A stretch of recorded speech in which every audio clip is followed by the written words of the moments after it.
Du couvent au salut de Dieu. Témoignage de Lutalak. Françoise.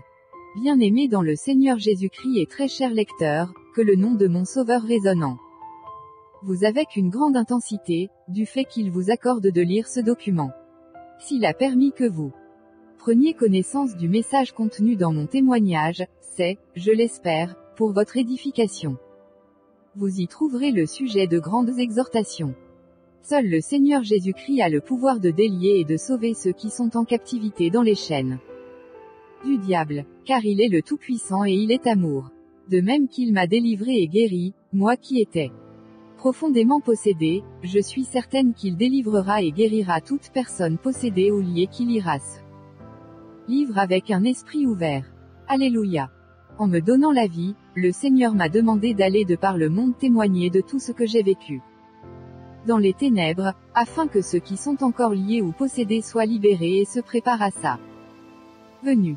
Oui, le Seigneur revient bientôt. Il ne prendra que ceux qui ont sa nature, c'est-à-dire son esprit, ceux qui suivent sa parole et qui la mettent en pratique chaque jour. Ce grand événement doit bientôt se produire. Maranatha. Je réponds au nom de Lutalak Françoise.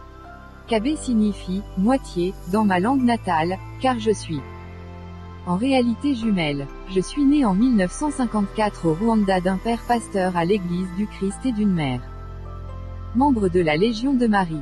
Je suis originaire de la région de Kivu, sous-région de Kindu, dans la zone de Shabunda.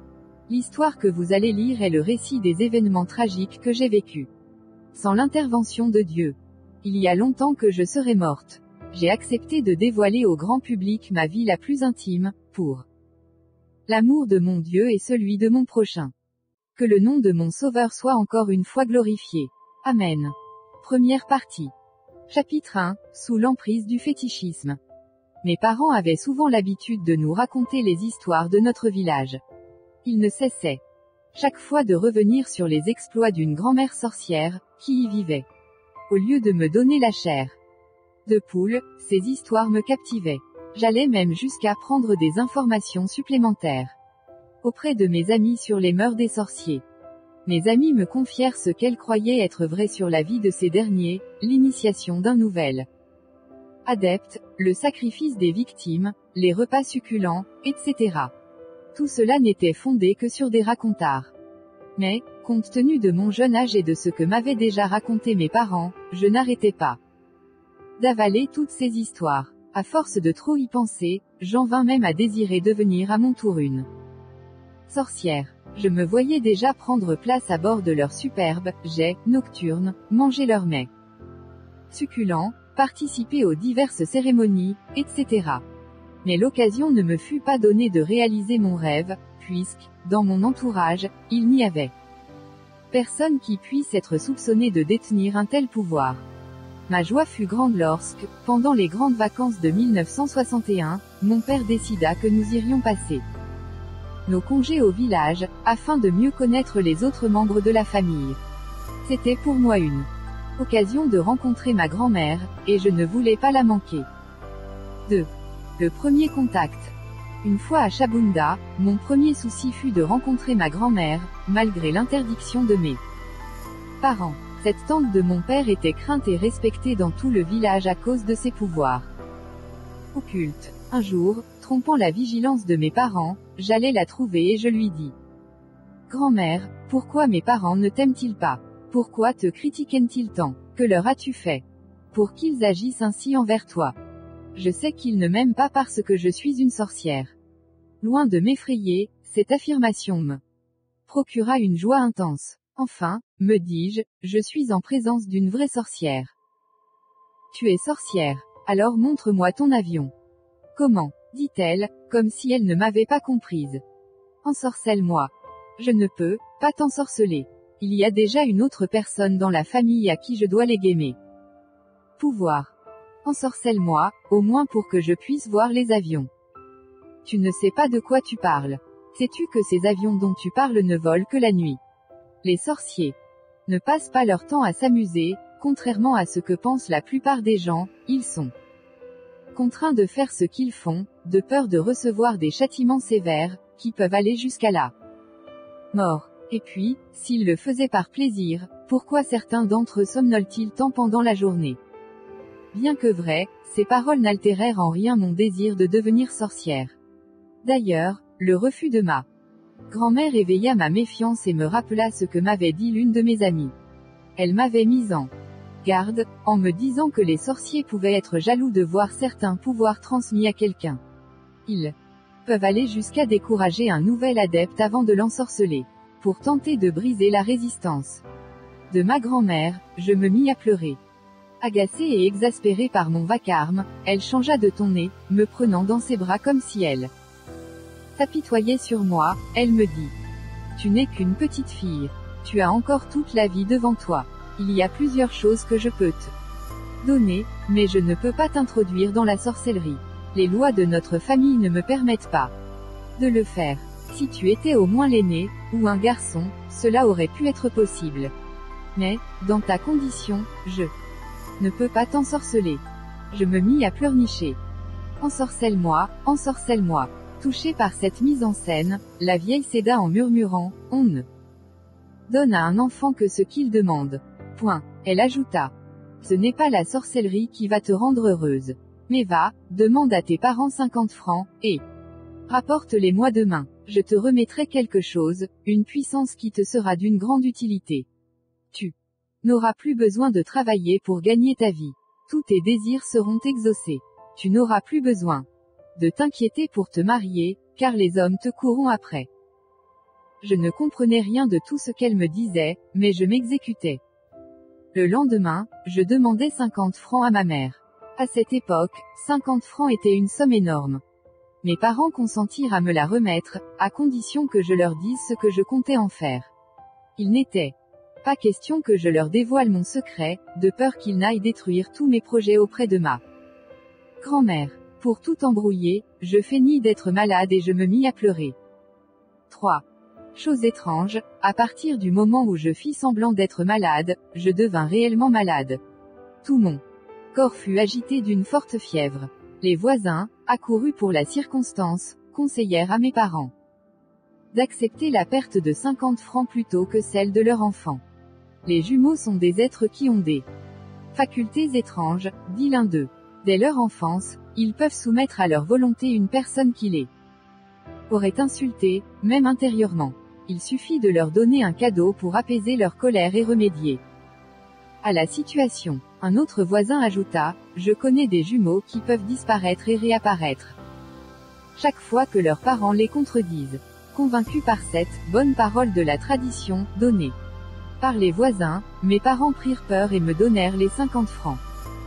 Je me rendis à mon rendez-vous non sans avoir fait semblant de jouer, pour tromper la vigilance. Une fois chez ma grand-mère, je lui remis l'argent.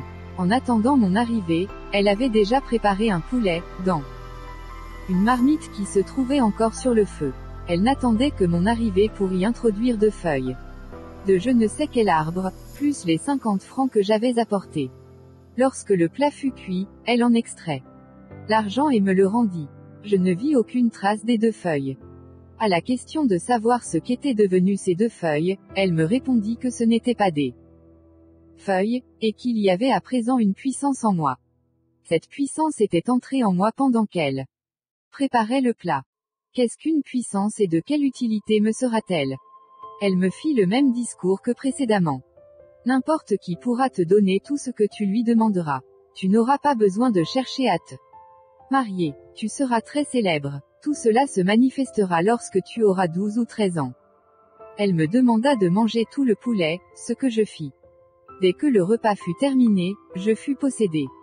De retour à la maison, je remis l'argent à ma mère. Mon père lui dit alors: Les voisins avaient raison, ce n'était qu'un test qu'elle voulait nous faire passer. En fait, je n'étais pas vraiment ensorcelée. Je porte à votre connaissance qu'il y a une grande différence entre la magie, le fétichisme et la sorcellerie. Si Dieu nous en donne l'occasion, nous reparlerons de la magie et du fétichisme un peu plus tard. La sorcellerie proprement dite est le domaine le plus élevé de l'occultisme. Je l'ai découvert lorsque j'eus atteint une position élevée dans la Rose-Croix. Bien qu'agissant tous 3 pour le compte de Satan, le magicien, le féticheur et le sorcier n'ont pas la même puissance. Sorcier est complètement dans l'occultisme. Si une personne est initiée par le moyen d'un aliment quelconque, par exemple, cette personne doit directement le savoir. Cet esprit de sorcellerie doit se manifester. Ainsi, un poulet se transforme automatiquement, dans la bouche du nouvel initié, en un autre aliment. Cette sensation symbolise la transformation ou la possession de la volonté par l'esprit de la sorcellerie. Il y a plusieurs branches dans la sorcellerie. Mais une fois l'esprit de la sorcellerie entré dans une personne, celle-ci n'a plus la même vision du monde. Elle peut voir un animal à la place d'un homme. C'est pour cette raison qu'un sorcier, lorsqu'il veut tuer quelqu'un, le fait sans pitié, même si la victime est un membre de sa famille. Un sorcier ne peut donc pratiquer la sorcellerie sans en être conscient. Tout sorcier sait qu'il détient ce pouvoir. Et lorsqu'il rencontre un autre sorcier, tous deux se reconnaissent. Un vrai sorcier peut voir au travers d'une personne comme au travers d'une bouteille d'eau transparente. C'est pourquoi les sorciers peuvent se jouer de leurs victimes. Ils peuvent les attaquer en leur envoyant des maladies dans n'importe quelle partie de leur corps. Bien-aimés dans le Seigneur Jésus-Christ et chers lecteurs, seul le Saint-Esprit peut nous protéger des attaques du diable faites par le moyen des sorciers. Si l'on n'a pas Christ, on est à la merci de tel esprit. Comme tout autre esprit malin, l'esprit de la sorcellerie peut être chassé au nom de Jésus-Christ, s'il possédé confesse sa sorcellerie et la rejette de tout son cœur pour accepter Christ. Contrairement à la sorcellerie, la magie nécessite beaucoup d'études pour atteindre la perfection, il en est de même pour le fétichisme. Pour atteindre un niveau identique à celui de la sorcellerie, il faut faire de grands pactes, des pactes de sang, et donc sacrifier des êtres humains. 4. À la lumière de ce qui précède, vous comprenez que je n'étais pas vraiment ensorcelée, ni une sorcière. Si cela avait été le cas, j'aurais pu voir bien des choses. Ce n'est que plusieurs années après, lors de mon passage dans la Rose-Croix, que je compris ces choses. D'ailleurs, bien que je fis partie de la Rose-Croix, les sorciers venaient prendre mon sang dans mon corps sans que je puisse les en empêcher. Cela suppose qu'ils avaient une puissance au-dessus de la mienne. Première constatation. Les vacances terminées, nous quittâmes le village. Je n'avais que 8 ans, et rien d'anormal ne vint troubler le cours de ma vie. J'eus vite oublié ma visite à ma grand-mère et toutes les cérémonies qui s'étaient déroulées. 3 années plus tard, je remarquais que ma vie n'était plus la même. Je m'imposais parmi mes camarades. J'étais souvent la première de la classe. Tout le monde s'entendait parfaitement avec moi, même lorsque j'imposais ma volonté. Personne ne pouvait me refuser ce que je souhaitais obtenir. Quant aux garçons, non. Parlons même pas, ils me couraient après à la manière des mouches qui se jettent sur une viande en putréfaction. J'ai la conviction que le diable peut modifier la forme extérieure de notre corps, dans le bon comme dans le mauvais sens. Ce n'est pas que j'étais laide, mais, sous l'influence des mauvais esprits, et la puberté agissant, la forme de mon corps changea sensiblement dans le sens positif. Je devins jolie et coquette, pour ne pas dire belle. Déjà à cet âge, des prétendants se déclaraient pour moi. Il arrivait même que des personnes respectables désirent que je devienne, sinon leur concubine, du moins leur petite amie. D'autres n'attendaient que mon consentement pour divorcer de leurs épouses et se remarier avec moi. Au cours de cette période, l'une de mes amies intimes me confia qu'un jeune homme s'était pendu pour avoir perdu tout espoir de se marier un jour avec moi. Elle ajouta qu'un autre était sur le point de s'empoisonner si je tardais trop à lui donner une réponse. Tout cela me laissa de marbre. Mes parents pouvaient enregistrer une dizaine de prétendants par jour. Ces inconnus venaient trouver mes parents à mon insu, pour avoir simplement entendu parler de moi quelque part. Ils se présentaient avec des cadeaux, à la grande surprise de la famille et des voisins. Certains allaient même jusqu'à m'offrir des maisons et des voitures. Mon pauvre père leur disait, « Ma fille est encore trop jeune pour que je puisse penser à la marier aussitôt. » Ma mère n'en revenait pas. Elle avait pourtant des grandes filles en âge de se marier. Elle devenait malade à force de voir tant de personnes s'acharner sur sa petite fille. Chaque jour il en était de même, et la réputation de mon père en souffrait considérablement. Il nous est avantageux d'être dans le Seigneur. Aucun de ceux qui n'étaient pas des chrétiens véritables ne pouvait me résister. J'obtenais tout ce que je voulais obtenir de lui, sans exception. Les esprits qui étaient en moi envoûtaient les gens et annihilaient ainsi toute leur volonté et leur capacité de résistance. Je me rappelle bien le cas d'un homme déjà âgé, comptable dans une grande société, qui finit en prison. Voici comment, un jour que je revenais de la classe, tout de blanc vêtu, j'eus l'ingénieuse idée de lui rendre visite. Lorsqu'il me vit, il me demanda courtoisement: que me vaut l'honneur de votre visite, princesse? Je viens chercher un peu d'argent de poche. As-tu emmené quelque chose pour mettre l'argent, un sac par exemple? Oui. Je vidai mon cartable de tout son contenu, et je le lui tendis. Envoûté par mes démons, l'homme, sans se rendre compte de la gravité de son acte et de ses conséquences, remplit mon sac de billets de banque. 7. Argent ne lui appartenait même pas. 5. Quelques jours plus tard, je reçus une note de sa part, par l'intermédiaire d'un collègue. Il me disait qu'il était en prison, et me demandait un peu d'argent pour corrompre les juges et être remis en liberté sous caution. Ce comptable était père de famille. Je lui fis dire par le messager: comment vous, qui avez des enfants de mon âge, n'avez-vous pas honte de faire une chose pareille à une fille qui a le même âge que celui de l'un de vos enfants? Si jamais cela se répète, j'en parlerai à mon père. L'affaire se termina là. C'était plus qu'une escroquerie. J'avais causé le malheur de cette famille. Que mon Dieu me pardonne. Ce sont la plupart des parents qui sont responsables de la déchéance de leurs enfants, peut-être inconsciemment. La Bible nous demande d'élever nos enfants en les instruisant selon le Seigneur. Et vous, pères, n'irritez pas vos enfants, mais élevez-les en les corrigeant et en les instruisant selon le Seigneur. Éphésiens 6/4. S'ils leur racontent des histoires de démons, ils ne se rendent pas compte de ce qu'ils sont en train d'implanter dans le cœur de leurs enfants.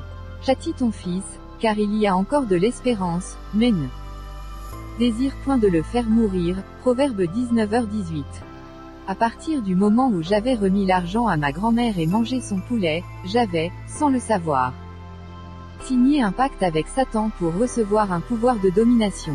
2 esprits avaient alors été mis à ma disposition. Au temps convenu, ces esprits attiraient à moi ceux qui n'étaient pas en Christ, et les obligeaient à satisfaire tous mes caprices. Le fait de mener une vie aussi facile est en contradiction avec la parole de Dieu. Le travail fut un privilège. Dans le jardin d'Éden, avant le péché, l'Éternel Dieu prit l'homme, et le plaça dans le jardin d'Éden pour le cultiver et pour le garder. Genèse 2h15. Plus tard, le travail devint une corvée à laquelle tout homme dut se soumettre pour satisfaire ses besoins. C'est à la sueur de ton visage que tu mangeras du pain. Genèse 3h19. Que celui qui ne travaille pas ne mange pas non plus. 2 Thessaloniciens 3h10. Chapitre 2. Le couvent. Chez les religieuses. Ma vie de vedette provoqua un déséquilibre dans mon foyer. Compte tenu du balai interminable des aspirants qui défilaient à la maison pour me demander en mariage, mes parents jugèrent préférable de m'éloigner. Depuis quelque temps déjà, mon père voulait consacrer l'une de ses filles au Seigneur. Des démarches avaient déjà été entreprises pour que l'une de mes aînées entre au couvent des religieuses catholiques. Mon père et toute ma famille s'accordèrent pour que ce soit moi qui remplace mon aînée et qui soit consacrée au Seigneur. Je fus donc admise au couvent. Je commençais par être aspirante, jusqu'à la fin de l'école primaire. Au cycle d'orientation, j'entrai au noviciat. Après avoir été postulante pendant 4 ans, je fus consacrée religieuse. La vie au couvent n'avait rien de particulier. Nous ne lisions pas la Bible. Nous récitions des prières que nous avions apprises par cœur. Nous chantions des cantiques contenus dans des livres de chants, et c'était tout. Loin de diminuer, mes pouvoirs s'accrurent encore au couvent. Je ressemblais à une plante, mais il n'en fut rien. Bien au contraire, mon père spirituel se mit à m'apprendre comment avoir des relations sexuelles avec un homme. Ma fille, me dit-il, ne sois pas scandalisée par ce qui pourra se passer entre toi et moi. Il est préférable que cela se passe ainsi entre nous, plutôt qu'avec des païens ou des laïcs. N'as-tu jamais entendu dire que le corps avait ses raisons que la raison ignore? Tu es une grande fille pour comprendre de quoi je parle. J'ai fait vœu de chasteté pour le Seigneur, devant Dieu et devant les hommes. Je ne voudrais trahir ce serment pour rien au monde. Je suis vierge. Qu'adviendrait-il si je devenais ta femme? Devrais-je aller me confesser? 6. Tu n'auras pas besoin d'aller te confesser. Ce n'est pas un péché, mais bien la satisfaction d'un besoin. D'ordre naturel, c'est Dieu lui-même qui a créé ce besoin. Puisque tu as prononcé tes vœux, tu ne peux plus te défouler en dehors du couvent. Comme je suis là, c'est à moi de te l'apprendre. Et si je devenais enceinte? Tu ne le seras jamais, car il faudra prendre des mesures. La piété affichée par certaines religieuses n'est qu'une apparence extérieure, comme l'image que donne l'Église catholique romaine au monde extérieur. J'ai vu des religieuses tuer des enfants. J'ai vu des cadavres d'enfants enterrés. Il n'y a rien de caché qui ne doive être découvert, ni de secret qui ne doivent être connus, Luc 12/2. Certaines religieuses sont même mortes du cancer à force de prendre des contraceptifs. La femme sera néanmoins sauvée en devenant mère, si elle persévère avec modestie dans la foi, dans la charité, et dans la sainteté. 1 Timothée 2h15. Notre Créateur a institué les rapports sexuels entre un homme et une femme uniquement dans le cadre du mariage. Ne vous privez point l'un de l'autre, si ce n'est d'un commun accord pour un temps, afin de vaquer à la prière, puis retourner ensemble, de peur que Satan ne vous tente par votre incontinence. 1 Corinthiens 7/5. En dehors de ce cadre, on commet soit l'adultère, soit l'infidélité, soit la fornication, quelle que soit la qualité du partenaire. Malgré tous les beaux discours du prêtre, je ne lui ai pas cédé. Ce n'est pas qu'il ne savait pas parler aux filles ni que j'étais une sainte. Mais j'étais dégoûté par l'âge avancé de ce prêtre. Je n'avais que 16 ans. Alors qu'il en avait bien 50. Pour que les couvents ne se vident pas de leurs pensionnaires, cette organisation humaine a instauré un système selon lequel un vieux père spirituel devait avoir pour partenaire une jeune sœur religieuse, et inversement, car un jeune prêtre qui s'attacherait à une jeune religieuse risquerait, poussé par l'amour, d'abandonner les ordres pour aller fonder une famille ailleurs. Ce qui serait du reste souhaitable. En outre, un père spirituel était censé donner ses leçons pendant une période inférieure à 2 semaines. Au maximum. Cela, pour les mêmes raisons que celles que je viens d'invoquer. Certaines religieuses arrivant au couvent avaient réellement l'intention de servir Dieu. Celle qui n'est pas mariée s'inquiète des choses du Seigneur. 1 Corinthiens 7h34. Mais une fois qu'elles étaient entrées au couvent, ce qu'elles y découvraient les détournait même de leur vocation. Elles ne peuvent plus quitter les ordres à cause de la facilité de leur vie, et de la considération que leur accorde le monde extérieur. Elles sont alors prises au piège. Complètement apathiques, elles se laissent aller dans cette vie d'hypocrisie et de péché.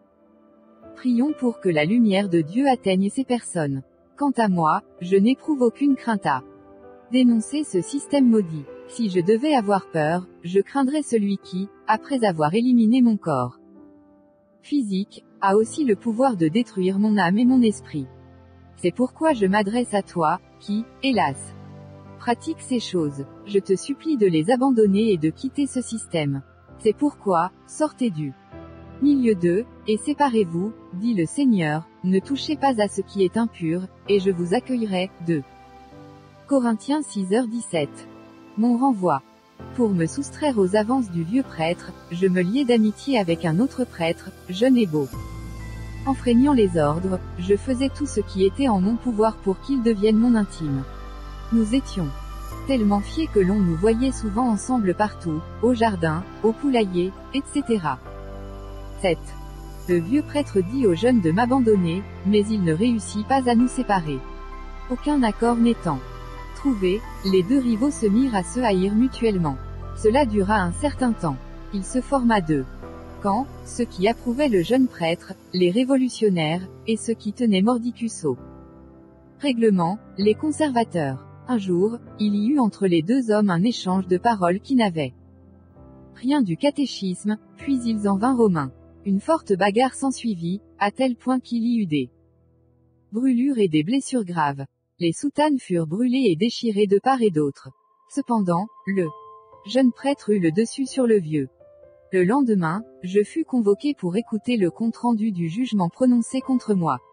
Bien que N'étant pas impliqué au premier degré dans la bagarre, je m'attendais néanmoins à certaines réprimandes. Le vieux prêtre obtint gain de cause et demeura à son poste. En revanche, le jeune fut déplacé dans une lointaine campagne. N'étant pas satisfaite de l'éloignement de mon jeune amant, j'exigeai mon renvoi du couvent, en guise de protestation. Ma demande fut rejetée, pour des raisons que je ne m'explique pas jusqu'à maintenant. Je leur fis alors comprendre qu'il y allait de leur intérêt que je parte. Je vois mal mon transfert dans un autre couvent. Je préfère quitter les ordres, sinon, je me ferai engrosser par le premier venu, et j'irai promener ma grossesse partout, en ayant bien soin de proclamer à qui voudra m'entendre d'où elle provient. Tout le monde saura que nous ne sommes pas différentes des femmes libres. Ils me laissèrent partir, non sans avoir convoqué ma mère, pour lui dire, en ma présence, ce qui suit. Chère madame, nous vous remercions d'avoir bien voulu répondre à notre invitation. Nous voulions vous prévenir d'un grave danger qui guette votre fille, notre ancienne collègue. Après être restée si longtemps au milieu de nous, ce n'est que maintenant qu'elle nous a fait comprendre qu'elle n'a pas la vocation religieuse. C'est pourquoi notre congrégation a jugé bon de lui accorder sa liberté.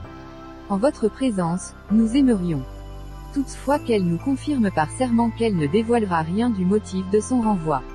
Qu'elle ne dise rien de ce qu'elle a vu et entendu au milieu de nous, de peur d'encourir une malédiction éternelle. Ma sœur, qu'a-t-elle donc fait de si grave pour mériter une telle sévérité de votre part? Madame, ce qu'elle a fait n'est pas digne d'être raconté ici.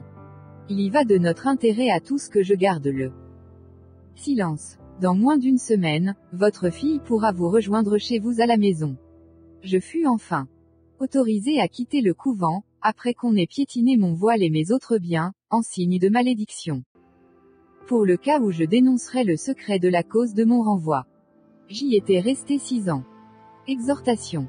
Dans 1 Corinthiens 11h14, l'apôtre Paul nous renvoie à la nature pour y puiser certains enseignements. Cette référence me pousse à faire les remarques suivantes. Longtemps j'ai observé la vie du chien. On injurie souvent les personnes insatiables en amour en les traitant de chiens, et je suis parvenu aux conclusions suivantes. Un chien ne s'accouple avec une femelle que si celle-ci est en chaleur. En dehors de cette occasion, les accouplements sont quasiment nuls. Il en est deux. Même chez la plupart des animaux, pour lesquels l'accouplement est strictement commandé par un besoin de reproduction. Si l'homme puisait dans la nature des enseignements, comment expliquer l'existence de maisons de prostitution chez les humains, ou comment justifier l'intervention de ces pères spirituels? Dieu ne fait aucune différence entre une prostituée et une religieuse, qui changerait de père spirituel chaque semaine. Bien plus, la condition de la prostituée est peut-être plus compréhensible que celle d'une religieuse, qui, aux yeux du monde, a prononcé un vœu de chasteté devant le Seigneur, mais qui reçoit en secret des amants en soutane. Si de telles pratiques sont exercées dans votre église, dans votre couvent, dans votre ordre ou dans votre congrégation, priez Dieu de vous préserver de ces obscénités et demandez-lui de vous sortir de cet endroit. Car rien n'est impossible à Dieu, Luc 1h37.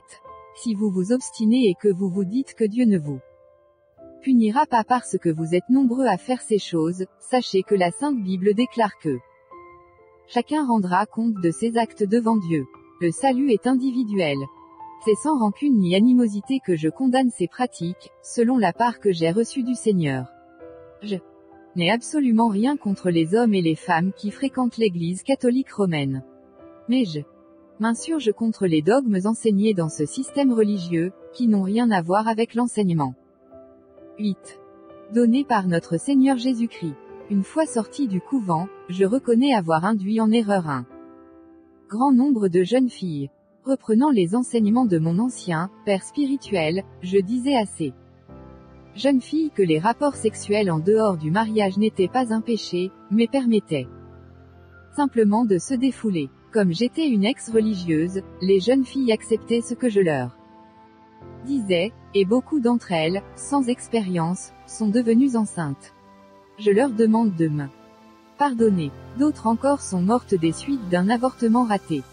M'absentais pour aller au quartier général, dans le but d'apprendre à prier sur les tombeaux, pour qu'ils livrent leur contenu. Ces mêmes prières sont faites aussi par ceux qui dépouillent les tombes. Nos maîtres nous avaient conseillé de n'entrer en contact avec des morts, pour leur remettre certains cadeaux, qu'après les avoir roués de coups. Il y avait cependant certaines tombes qui ne dévoilaient pas leur contenu et qui ne répondaient pas favorablement à nos prières. Il s'agissait des tombes des véritables enfants de Dieu. Ceux qui répondaient à